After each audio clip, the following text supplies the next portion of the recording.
GDPR is not providing these. And this is a problem. A solution here might be the so-called sandboxes, but also in our negotiations so far, I would say sandboxes are approached differently and not in a way I would like to see it, where you can test and where you can train your algorithms. And we have to have in mind two aspects. At first, companies who are already having their own data, where they can then go to a sandbox and testing. These are companies which do not have data at all, and where you then have to provide data. And this might be a little bit tricky. And if, let me say, my friends here in the house, more left-thinking or left-orientated, they are just sticking to the GDPR like it is, then we are not coming forward. And this would mean we are giving up the competition on digital issues. Just to mention it, the next step, extremely disruptive step, might be the metaverse. And here you need data, you need a cryptocurrency, you need AI, you need probably an identity, and so on. And if we are not also kind of if we do not have a kind of a leading position in AI, then we can give up the next disruptive steps. This will be done by others, and we are just consuming. But this should not be the way forward. And so we have a lot of other questions here. What is the trustworthy AI concept, and how we are coming forward? What is really kind of a high-risk AI system? Here also, so far, I would say the Commission was just limiting these to the critical infrastructure, but not every AI system in a critical infrastructure is also a kind of a high-risk AI system. So that's why I think we need to differentiate here more, and also to have an AI high-risk system, you do not need only the critical infrastructure, you should also use or having in mind the critical use and the critical context to these. So that we are then, if all is coming together, then this is a high-risk element. And we have to have in mind also that we should have only, let's say, 15% of the AI systems on board on these AI high-risk element, and not 85% in it. So this would also hinder competition. And here also you should have in mind that Europe has a lack of experts. Even if you're thinking about to certify everything, and so this will last too long because the experts are not there. And these are tricky problems we have to have in mind, and therefore we should more encouraged in trying to come forward. Otherwise, I can't see how we would like to survive as a European Union or as Europe itself in this digital race. Well, thank you very much, Axel. You have painted not a very optimistic picture. And now I'd like to invite Mr. Adam Bielan, who is the shadow rapporteur for the IMCO Committee's opinion to the Data Act, to speak online. Now, he is not present, so now I'd like to invite Mrs. Katarzyna Prusak-Górniak. We will get to know the perspective of the member states and how things are progressing in the Council. Is it true that we can expect a general approach to the AI Act as early as December? Thank you very much. Well, first of all, thank you very much for the invitation. And to present myself, I'm working in the Polish Parliament representation as the head of the Digital Affairs Unit. And yes, indeed, we are looking forward to adopt the general approach on the AI on the 6th of December, when the TT Council is planned and the Minister... Sorry? Yes, yes, that would be a gift, exactly. And in fact, today in the morning, there was a meeting of the working party dedicated to the last compromise text of the act, and the discussions were rather smoothly. So next week it is planned to be a point during Coreper, and the Coreper will discuss the draft to be ready for the adoption by the ministers on the 6th. So yes, indeed, the works in the council are coming to a hopefully happy ending soon in December. So we'll be able to enter into trilogues and go and find a compromise on this act, and hopefully have it adopted still next year. So this is how it goes with the AI Act and with the Data Act. Well, the Czech presidency, I must say, they are super ambitious, but the agenda when it comes to digital files is very heavy. So what they, let's say, it's still 2 months for it's still 2 months for them to go, but it seems that they will be able, or will try to get a general approach on AI, but also on the European identity, digital identity regulation, the one that changes eIDAS and introduces the digital identity wallet, European digital identity wallet.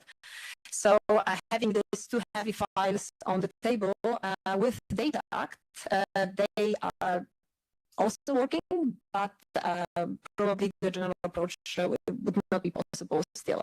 So there, as we speak, the group has started at 2. They are discussing the second compromise text of the Data Act, also some chapters with changes as proposed by the presidency. So this is how the works and the timeline from the perspective of the council looks like.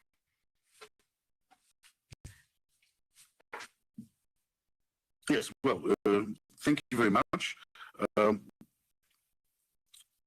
So we have the picture of how it will be going, and now is Mr. Bielan online? So, Mr. Bielan, the floor is yours.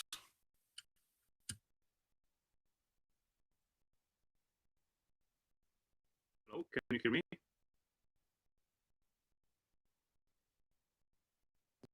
Yes, we can hear you. You can continue. Oh, great. Thank you. Thank you much. So I'm sorry to connect remotely and not being with you today in person for this important event on the AI Act and the Data Act, and of course on the future of small and medium enterprises in the digital world. SMEs are the backbone of our European economy. As such, it is essential that they are protected against potential overburdening administrative and compliance costs when setting new rules. This is why I hope this very timely discussion will stress the need to ensure that the EU's new framework is well functioning, effective, and properly balanced. In this regard, I'm very pleased we can discuss the Data Act today. Thanks to the Commission's proposal, data economy and cloud services receive their deserved and long overdue attention in the public and legislative debate on the future of the single market. There is a saying that data is the new oil. Indeed, innovation rests increasingly on the use of industrial data, which is data generated by humans and machines.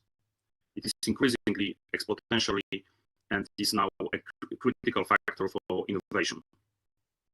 But rightfully, the Commission found that while the volume of data generated has been increasing in recent years, most data remain unused, or their value is concentrated in the hands of relatively few large companies, with only 80% of small companies capturing value from data.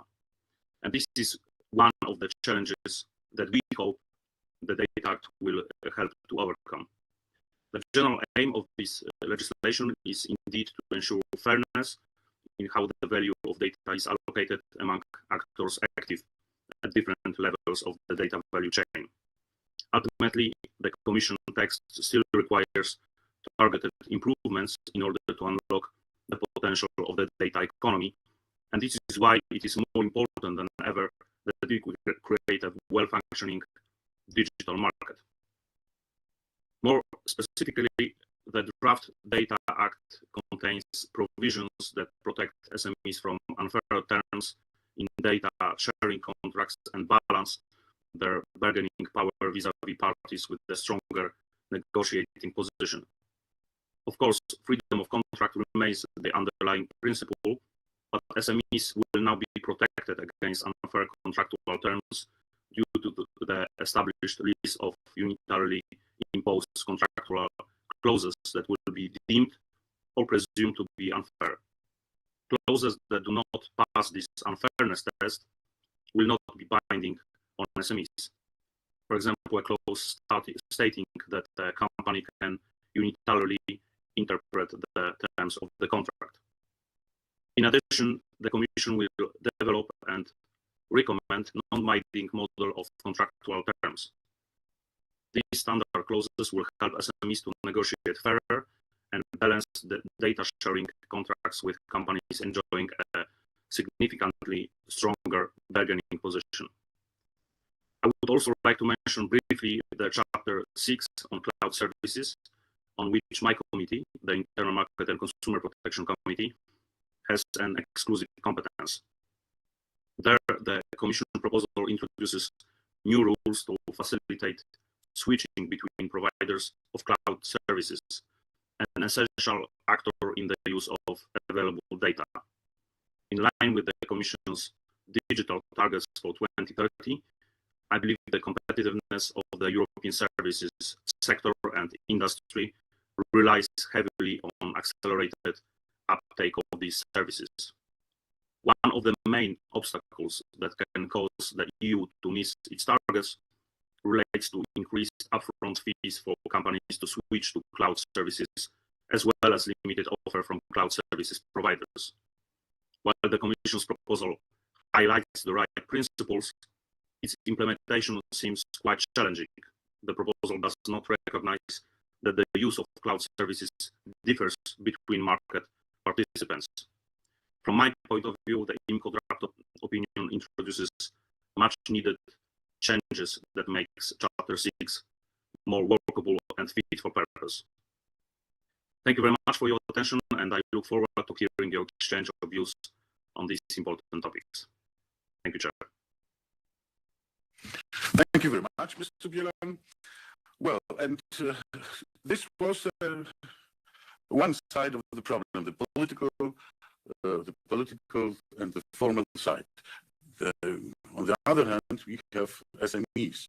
And at this moment, I'd like to give the floor to Mr. Horst Heinz, who represents SMEs, to moderate the discussion.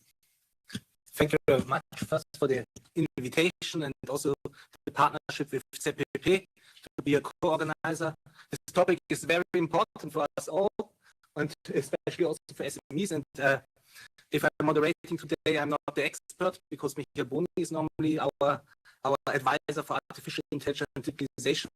But we face here always the same problem.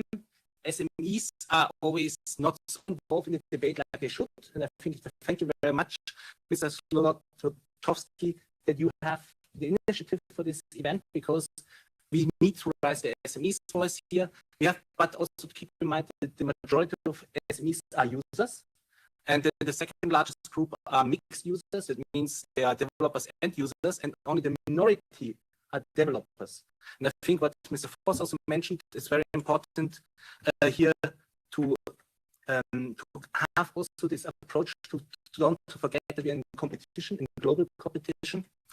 And we should avoid that we're using after this technology here in Europe who is not developed here and used data who are not the standards of the European Union, but in fact we cannot avoid it because it's useful in health and other things where our citizens are demanding this technology.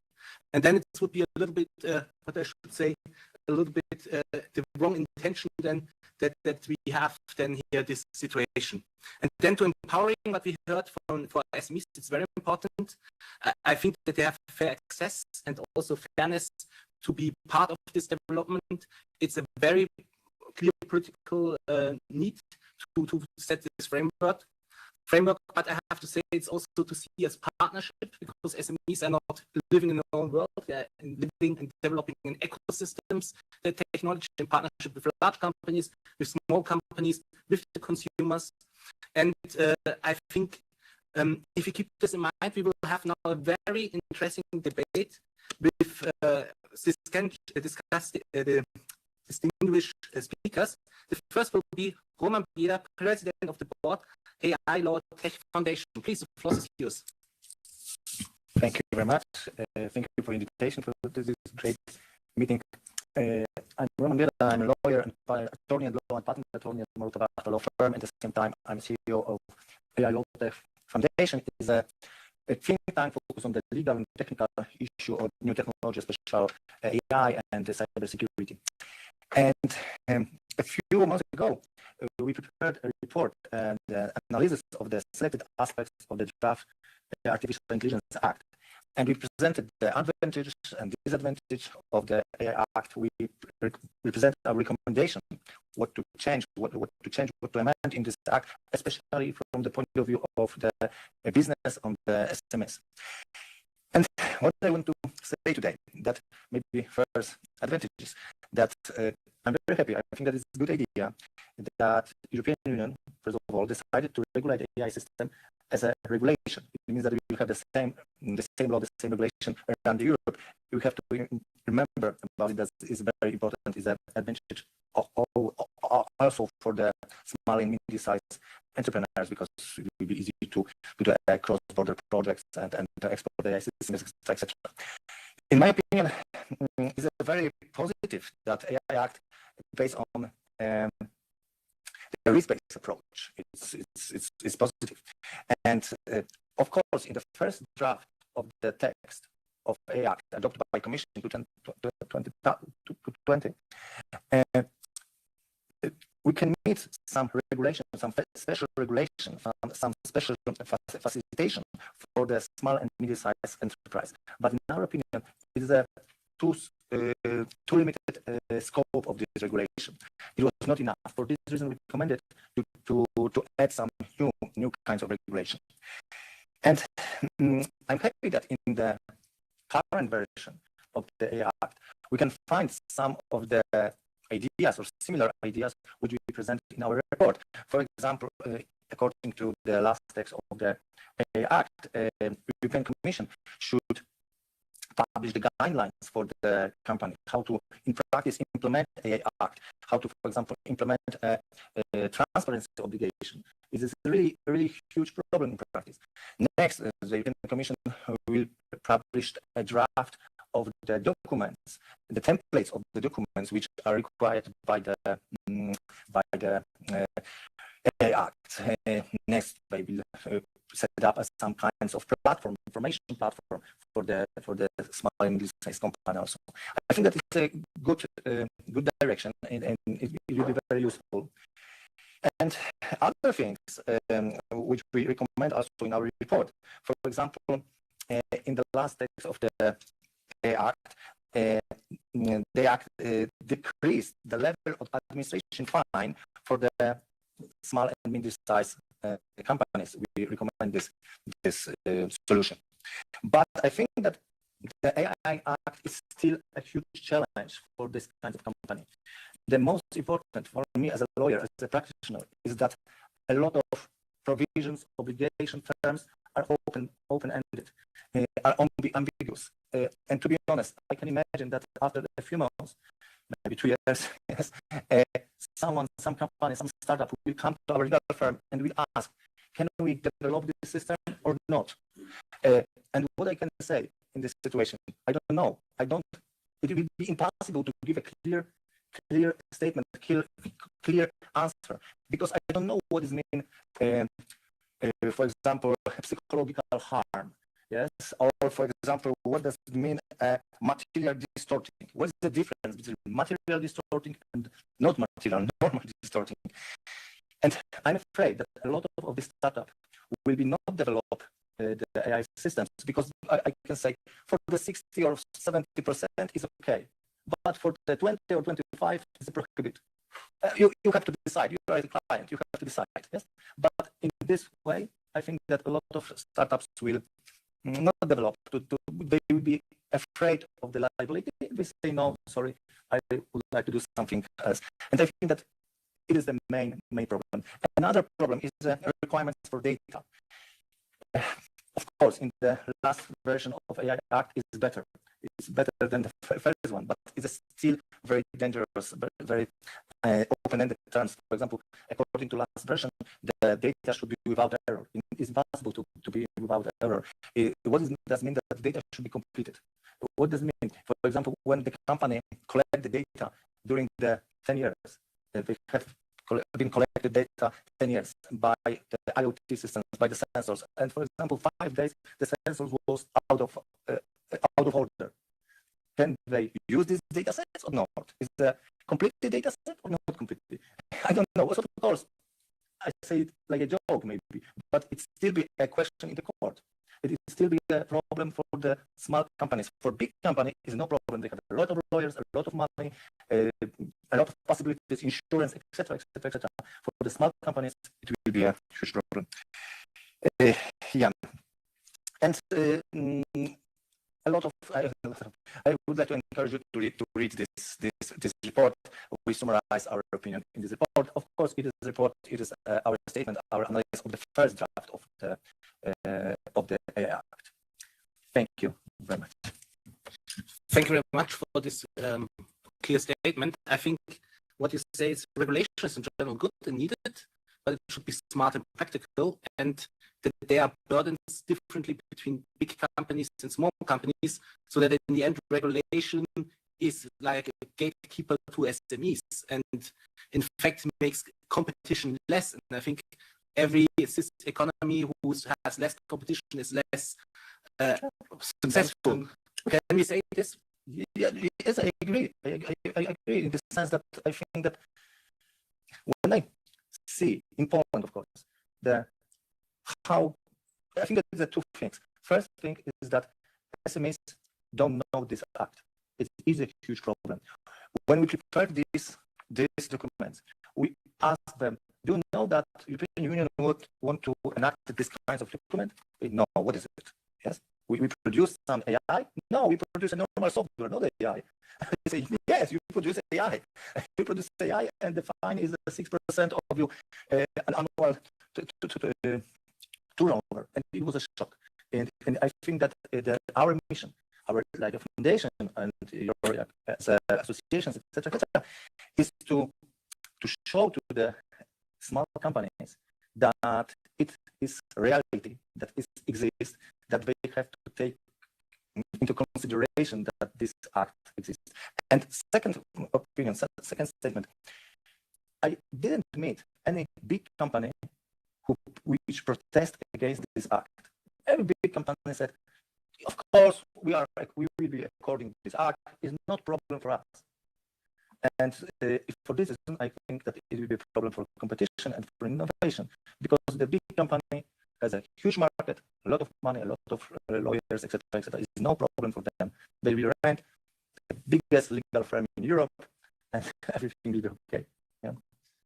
Last point I wanted to ask you: if this is not only also a frontier, if I want to grow as SME or startup, and I say to this certain size, it's good in Europe, and the next step, if you're making exceptions, then I will go to United States or to Israel and to grow, because here I take everything what I could get. Now it's the time to move on. Yes, it is not the future. It works now. I'm a CEO of the foundation, but at the same time, I'm an attorney at law in the biggest IT company in Poland. And I meet clients who say, oh, I would like to use a copyright material, like books and photography, to teach the AI model. I say, no, it's a copyright, it's TDM, ethics, etc., fair use, it's a difficult. I say, oh no, thanks. thanks. I would like to do it in USA. In USA, you have a fair use, it's easy, no problem. And maybe moved to USA, to Israel, maybe. We see. And I think that is a really, really problem. Thank you very much. And I think we're coming back to this debate. I think how also the European Union can really also be a role model to transport values, or it's in fact, after all, if the others are not following, if this is the right approach.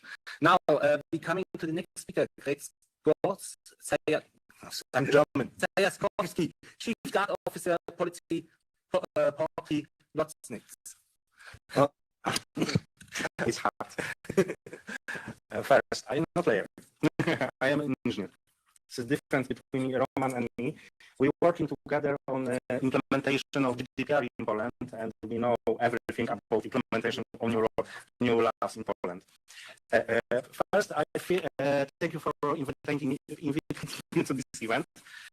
The AI and data, my passion from 10 years. I working in the Polish Ministry of Digital Affairs, now Chancellor Prime Minister from 8 years. I am expert of the Department of Data Management for the Polish government. Also, I have a special function because I'm a member of Special EU Commission Digital Champion. I am appointed to the Digital Champion of Poland from the European Commission. And this is a special role because I'm looking for the new laws from the social implementation of these laws. I have also a next hat. I'm working as data officer for the Polish Airports company. It's a very huge company because we in group has more than 7 airports, including Lotnisko Chopina in Warsaw. And we are on the threshold of important digital regulation. We need to look to new ways to support companies in the implementation of the new laws. We have a problem because we are for now overregulated. And when we think about implementation of this new act, I'm thinking about we must think about people who implement this laws in our companies. This is a problem because we don't have allies with the specialization of the digital aspects. We don't have engineers who know how to implement this regulation in our systems. This is a very hard problem to us. From the government hats, the very good thing in this regulation is sandboxes. Polish government has for now 3 running sandboxes. One for the video.gov.pl for the data of using Polish services, because we have very huge volume of services running for the normal people on our website. Second is digital public administration sandbox. This is a special sandbox for the to test new laws in the digital environment. And also we have a very huge project about integrating interregister data. It's named Integrated Analytic Platform, when we have possibility to test new laws on the real data from the when we connect the data from the national register, including PESEL data, of course, after the process of anonymization. I'm looking for Roman because Roman is a special guardian for us in this aspect, of course. And also we have very huge good practice with the public data.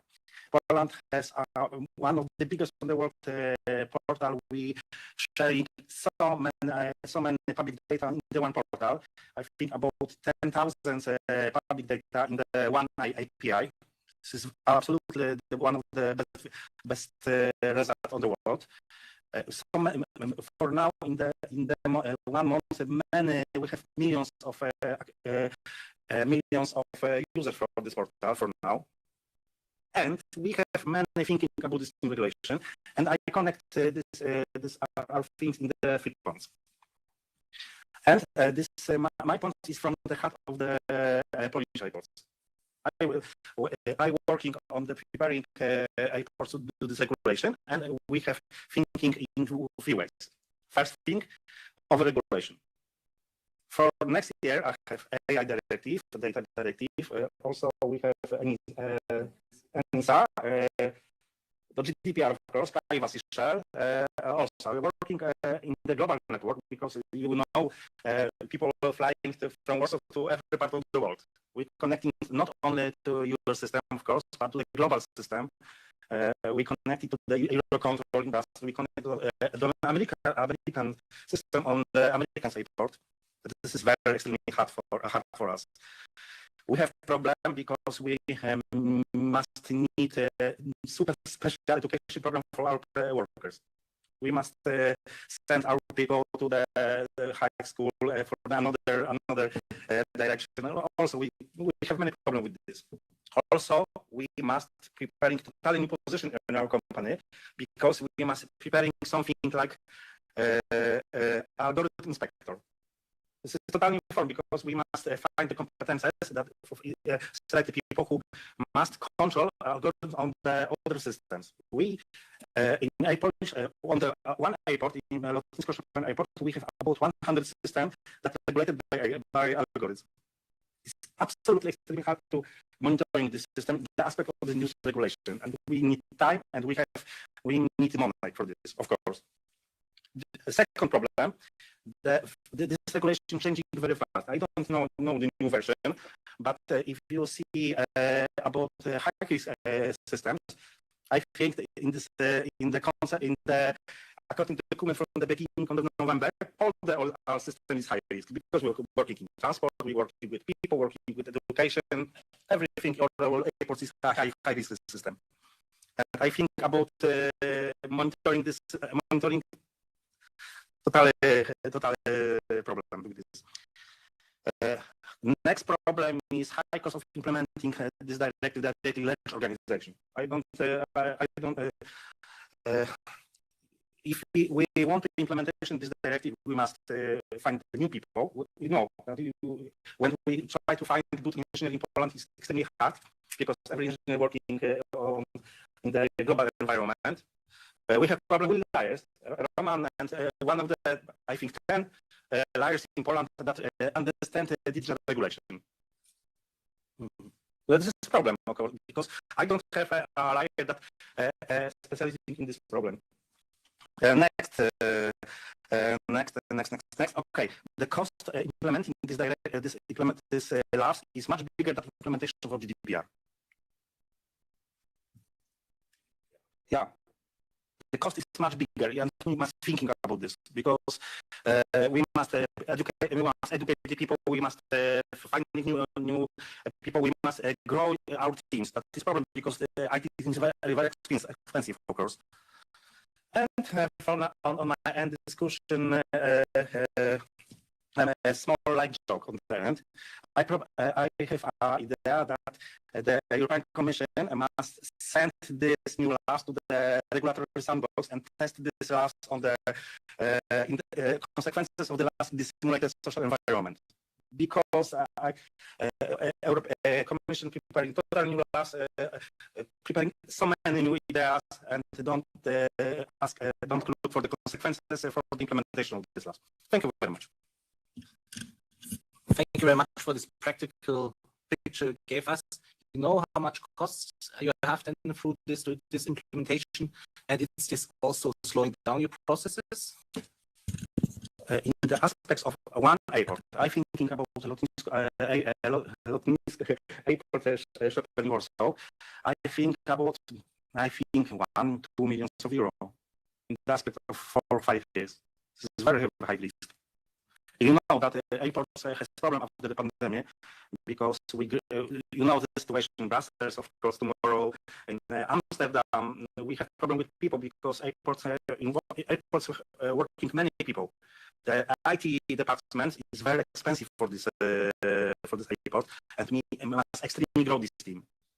This is our cost. And the last question, what it means for your partners in the supply chain, if you have to be high risk and you're working with partners together also with SME, perhaps, they have then also to improve the standards, no?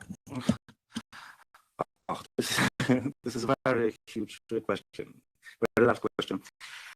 Okay, we have problem with cooperate with small companies. This is a situation that has many airports because airport system is very large.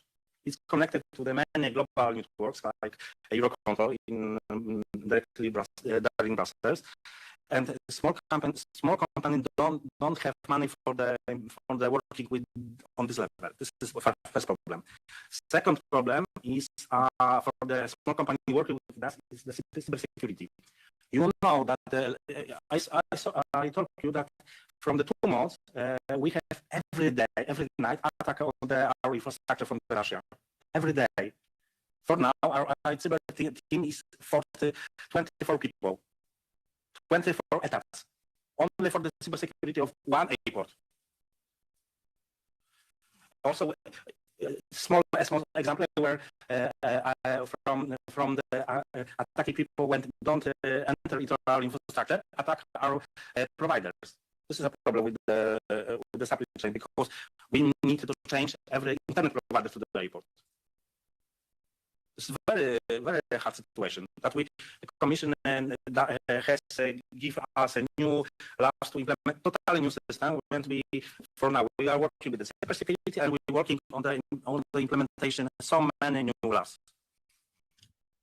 Thank you very much. Then I see also that it's excluding SMEs from the competition to work with you together, because it's easier for you to go to big companies to have not this procedure to implement this to help SMEs because they can do this by themselves and say we take over and then you have not to take care. SMEs you have to guide them to your systems and so on.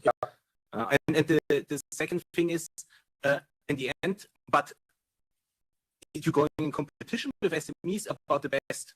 If you have limited labor forces who have this technology standards, you SMEs will not win because all the big companies you will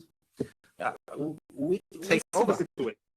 We see the situation is very hard for us. We're looking for the situation, especially in the aspect of building of the central communication port in Poland. This is very huge investment, and we're looking to way to working with the small companies. But this is a future investment for now.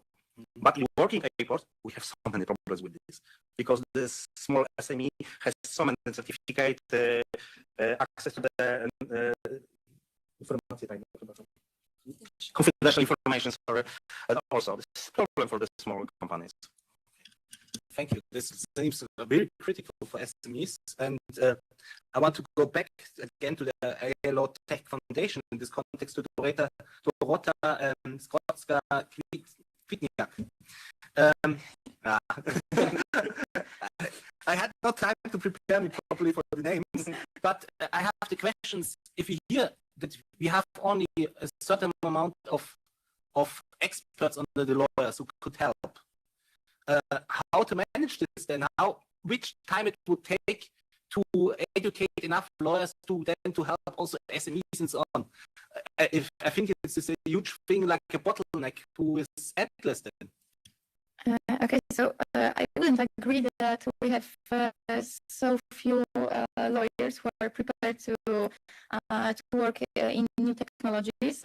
For example, maybe this will be an advertisement, but Roman Bieda has studies in new technology in the University of Akademia Leona Koźmińskiego. So we already preparing new students and new people, young lawyers to become effective in the digital race. So I think we are prepared to the new technologies. Do you have numbers how many you need in fact for the future, or is this how many we need? If you are introducing legislation, I would need. I think you would check also the member states.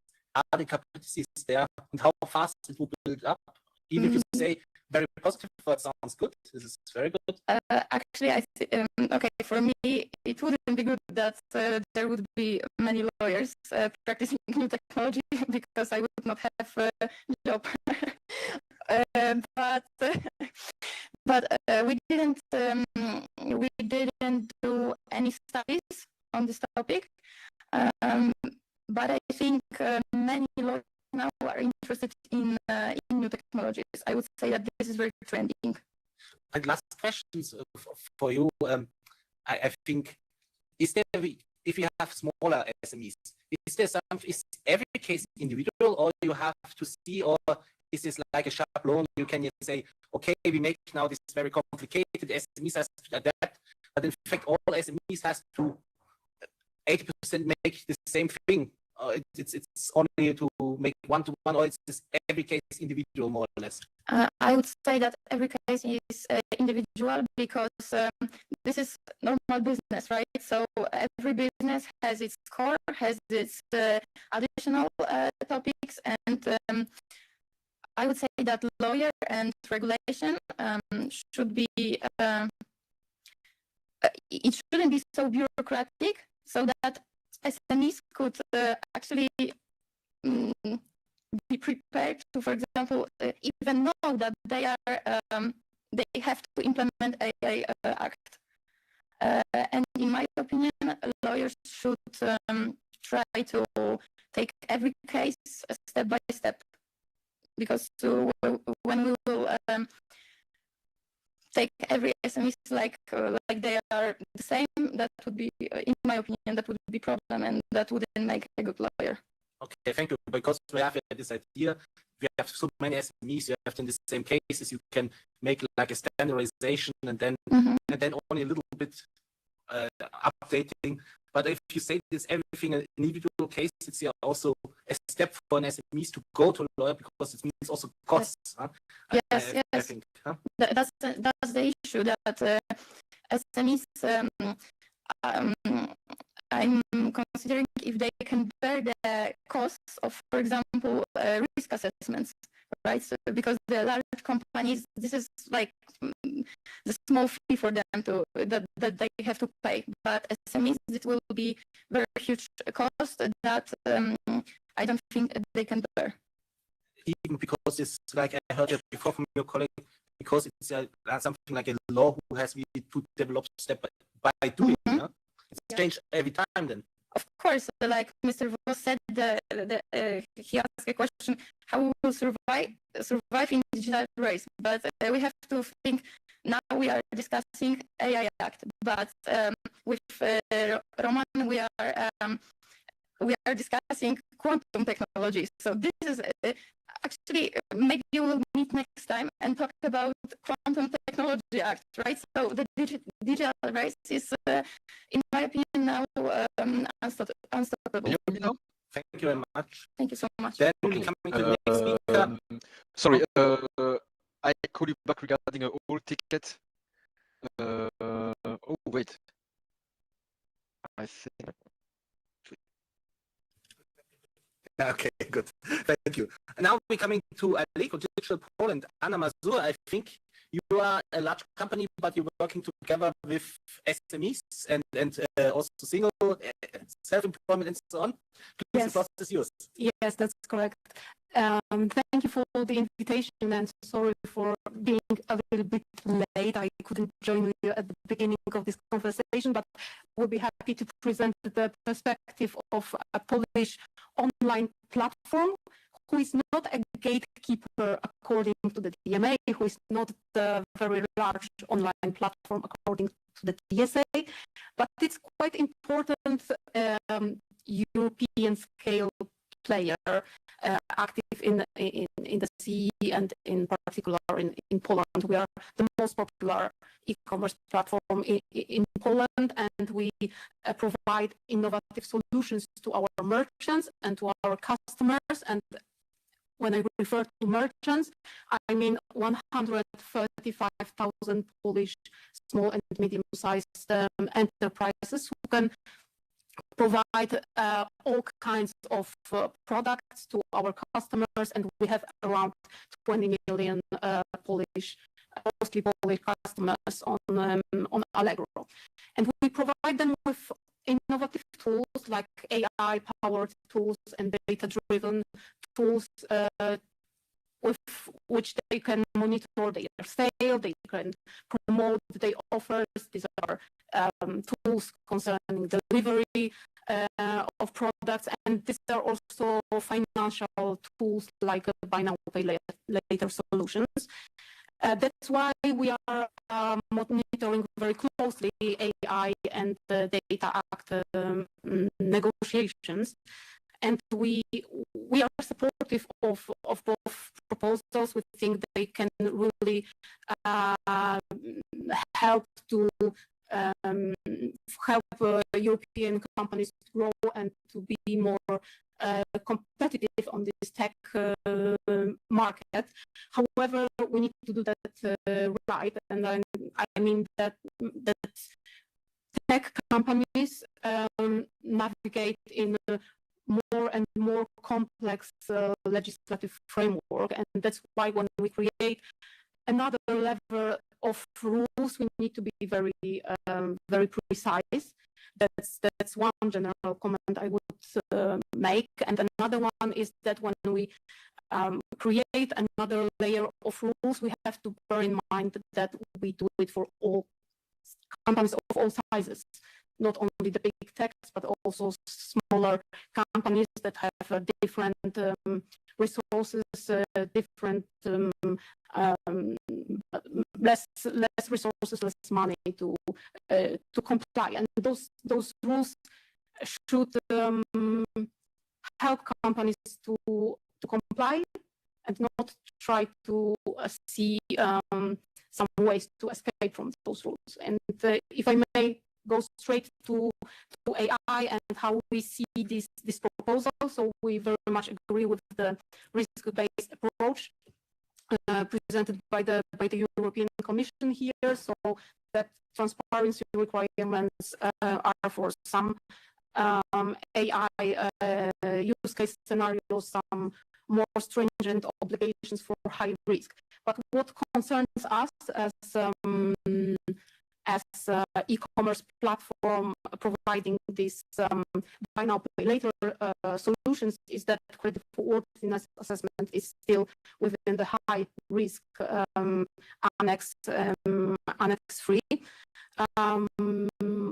We think that more proportionate solutions should be created here, as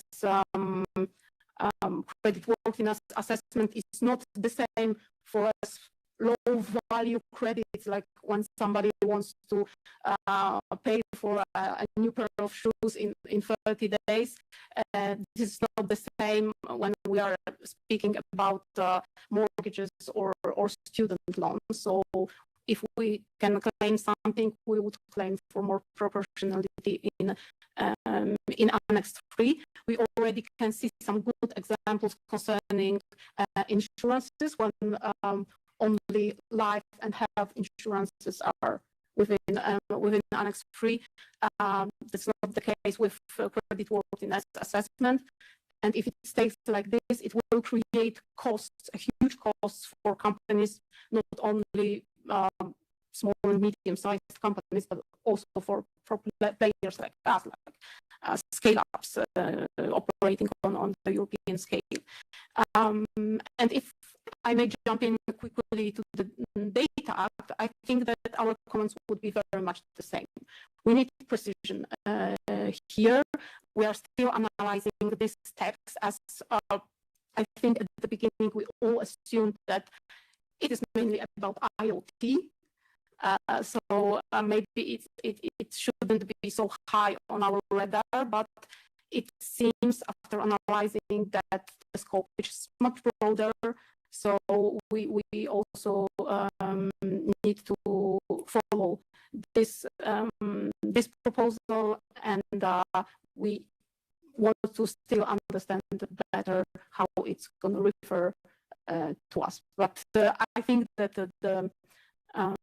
some more precision concerning definitions is still needed, and we need to also remember that we have GDPR, we have e-privacy directive, so this framework should be somehow compliant.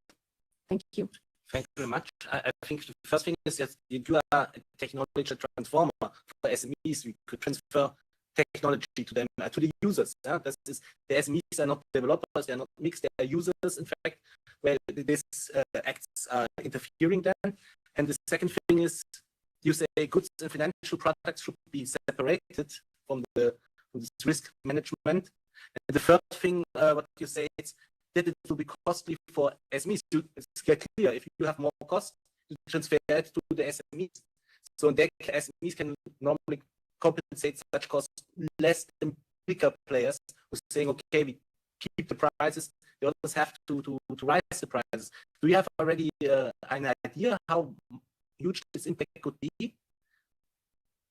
Well, I don't have like exact figures at the moment, but for our Allegro Pay buy now pay later solution, we really think it's going to be a huge cost, and it's a risk for us to have that we will have to somehow design this service in a different way, which will be a huge change for our business. And as our consumers like this product very much,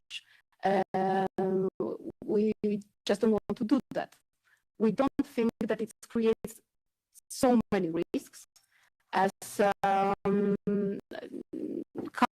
consumers who use it, they pay back more than 90%. And these are really low volume credits, like the average is 50 euros. Thank you very much. I think this is interesting that, of course, this costs running down at the end to the SME consumers and then the third parties, that it's, the full supply chain will become more costly, and this will be the end. This type of inflation and so on, there's an energy cost, is this additional on these products. We're coming now to Piotr Mieckowicki, Digital Poland Foundation Online. And I have then to pass over to Mr. Zlotowski, otherwise I will miss the flight, because we have a strike tomorrow. That's why I have to fly today.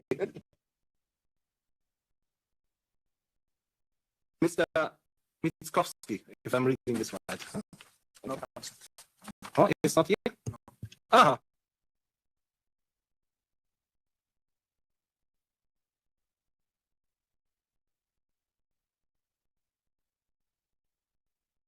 I had already a lot of questions. Now it's time for you to have questions. Yes. Well, ladies and gentlemen, I think it was very interesting for us, especially for us as lawmakers, to hear how the entrepreneurs interpret our, well, let's say ideas, but these are not our ideas. If somebody wants to take the floor in the discussion, the floor is yours.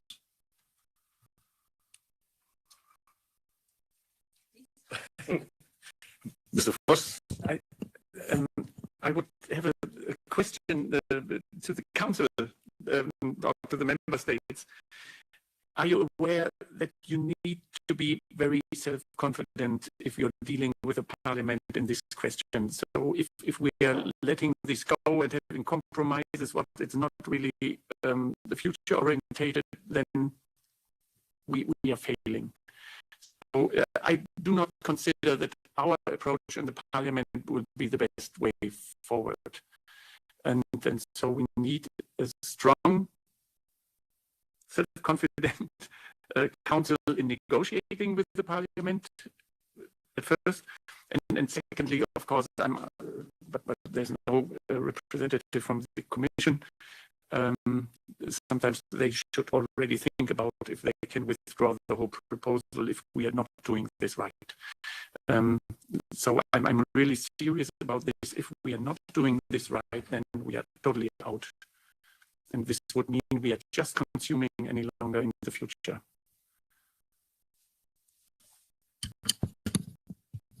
Well, we have full confidence in the forthcoming Swedish presidency, as this would be their task to enter into trilogues with Parliament and the Commission. So, and I think we are working on a good general approach that would be the basis for the presidency to discuss in the trilogues. responding to the possibility of withdrawal by the Commission, I don't think there are many cases of such a solution. So this, yes, probably.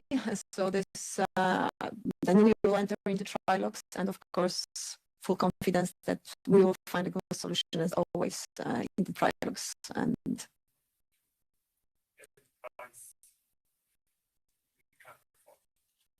I understand, of course, because we need to have a good regulation, but now listening also to the comments, it's, you know, what we often have comments that the definition should be clear. But when we are speaking about new things, new legal frameworks, it's extremely difficult to present a definition that is super crystal clear without open-ended terms. And of course, another challenge is that we are 27 different legal backgrounds, legal systems. So we need to find a wording that will suit to all the systems. And this is, I think, the beauty of the EU, in fact. But finding the solution that would suit these 27 legal systems is a challenge. So maybe it's not always the perfect definition that one would see when one thinks about its own legal system, but one should always remember that we have other member states at the table that will have to implement this and have some concerns at the national level that they have to take into consideration. And another comment from my side was also on SMEs, and of course we should strongly support SMEs when they will be implementing different provisions, but maybe not always they have to go to the lawyer.